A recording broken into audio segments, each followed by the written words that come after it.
Hello friends, Breandan Gibbons here, the executive producer of Rubicon TV, back with episode 3 of Baking with Breandan. Today, it's holiday edition, so we've got the perfect recipe here, an apple pie. It's as American as apple pie, if you know what I'm saying. And so we're going to be using some leftovers, because we have some leftover pie crust, so using some Thanksgiving leftovers to incorporate them, and we'll be throwing in some new stuff. It's gonna be a great show. So here we go, episode 3, Baking with Breandan, apple pie. So we start off, we've got 8 tablespoons of butter cut into 8 different slabs. It's supposed to be cold butter, but I'm here for presentation, so you want to make sure your slabs are cold.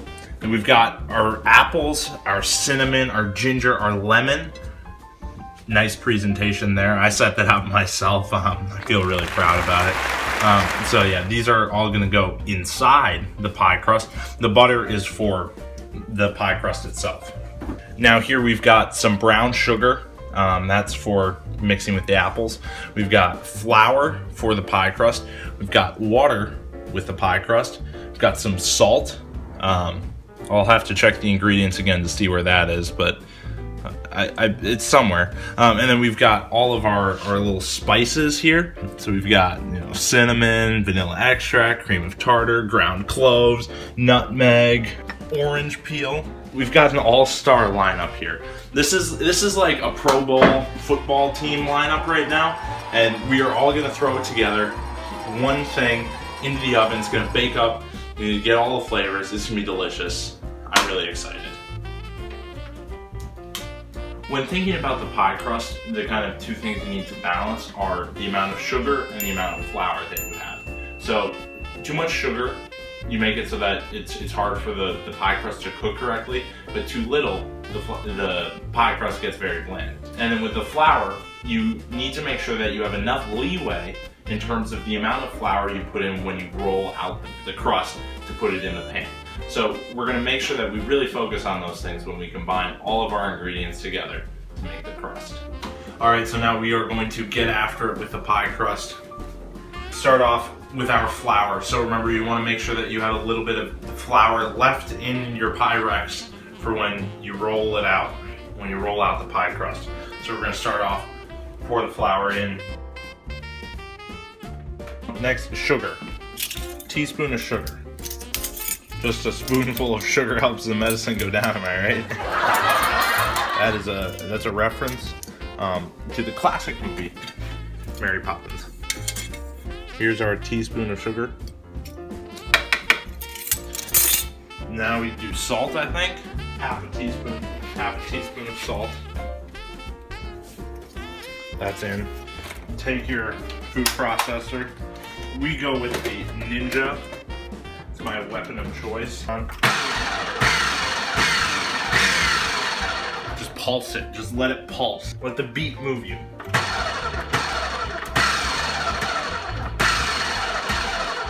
So now that's all pulsed up. Add the butter. We're adding butter. Butter out of the fridge. Now we're going to go here. What's the matter? They're all in. So now we pulse.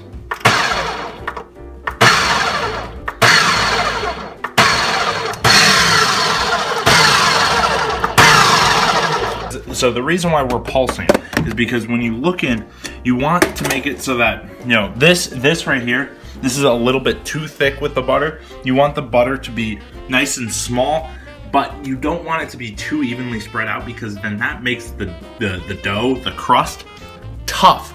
We don't want it to be tough. Unlike most things in life, you don't want to be tough with this. So we're gonna go back at it. We're gonna get the approval of real Chef Gibbons. See if this is actually good.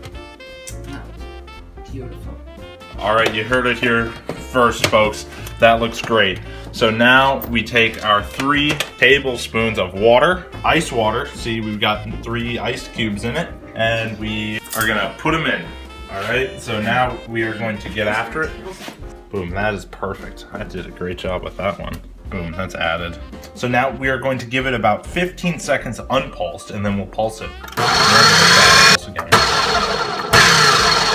All right, so now we are going to grab a bowl. This is the apple bowl. No, I got that out for the dough. Where is the apple bowl? This is sharp. Be careful with the blade. I'm start. You got the butter on it. See, this is why you want your butter to be cold. That's done. You come in here.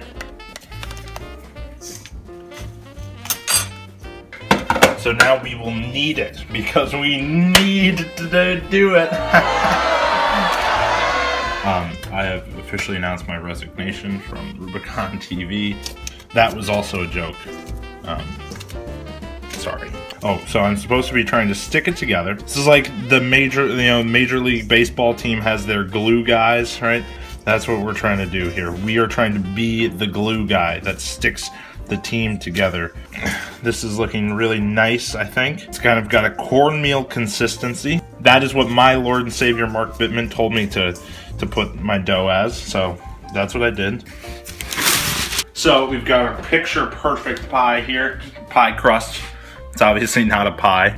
A little trick, a lot of people will take this, put this in saran wrap. Today, you're gonna use wax paper, wrap it in wax paper, and then once we come back to it, we'll be able to just come out right away, unravel this on the wax paper. It'll come off real easily into the pan. It's a fun fact. And we'll get working on the apple filling that goes inside. Or we are getting after it with the filling and the filling of the pie. We're not filling the pie, we're just making the filling for the pie. You see, we have a bunch of apples already cooked, or cut. Not cooked, but cut. 5 of them. So we have our 6th and final apple right here. We have them cut and peeled because Miss Campbell told me I need to make my videos shorter, so we did that part. So when you're peeling, you want to have your hand here, your thumb here, and you want to be kind of pulling it around. And then you can just kind of start hacking away at it. Nice and peeled. So now we're going to cut it, because you want to kind of get in and pop this little core out. So get down. Oh God. Can still recover, so you just get rid of the rest of it here. Again, it's a similar motion where you're pulling the knife towards the thumb. Make sure you don't cut your finger off. That's a pro tip, by the way. Here we go. We're gonna try this again. That is good. All right, now we've got our last apple. And then again, straight down with the chop. Your chop game must be strong. Get after it with the small knife again. So now that we've got all of our apples, we're gonna get after it with the brown sugar. Brown sugar, all of this shall be poured in. Here we go, 3, 2. Oh, I did it before. I did it before you guys were ready. So I said 3, 2. More. That looks good. All right, so we're gonna mix this up, mix this around. Let me get after it. One of these. I'm putting some lemon juice in here. Easy peasy lemon squeezy. And it is just squeezing out. Yep, that's good. We're gonna take our orange and we're gonna get some orange zest by just scraping the orange up against our grater. See, look at that. It's grinding it up and then you just knock that off. And look, ooh, we got orange peel showing up everywhere. Got ginger.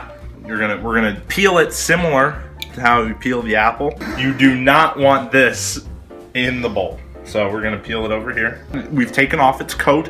It's time to let it join the party. So just kind of send it in. So we decided after the failures of peeling it, we're gonna chop it because my chop game is much stronger than my peel game. Chop it up nice and fine. Send it in. All right, so we're gonna go with our cornstarch. My grandma actually doesn't use cornstarch because she, quote, had a bad experience with it once. But regardless, we are going to get after it with the cornstarch. Just put in about a tablespoon. All right, so now we're gonna get back after it with the crust out of the fridge, and we are going to roll it. So we've got the wax paper over the top. It's time to roll this pupper out. Well, as thin as possible. We're gonna stir this up. Nice and soupy. Now we take the pie crust, put it over the top.